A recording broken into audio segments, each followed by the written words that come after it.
हाम्रो मेरो सिन्धुली हो उहाँ दाइको तापले जाउँ।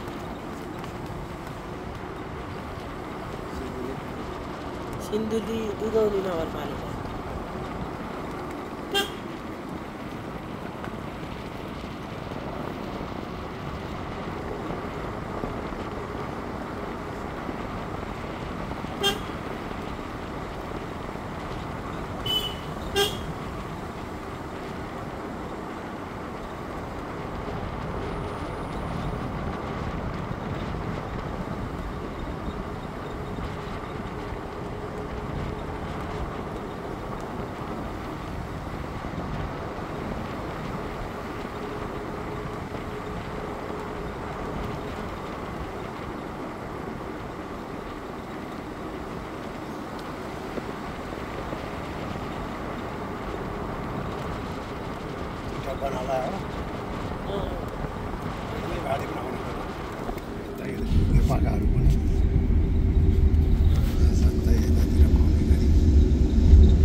के खाना सबै खाना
आइपिएम विधिले खेती गर्दा मेरो उत्पादन वृद्धि भएको छ। त्यति मात्र होइन, मेरो उत्पादन लागत पनि घटेको छ।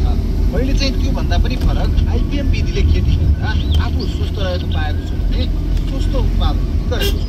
साथै ग्राहकहरूको स्वास्थ्य सचेत रहेको छु। हामीले त सुरक्षित उत्पादन गर्यौं, अरू कृषक दाजुभाइ पनि आइपिएम पद्धतिले खेती गरौँ। किसानीको असरबाट आफू पनि बचौँ र अरूलाई पनि बचाऊ। जाइका तथा लभ ग्रिन जापानको सहयोगमा लभ ग्रिन नेपालद्वारा सञ्चालित ताजा आइपिएम तरकारी उत्पादन तथा बजार प्रवर्धन परियोजना।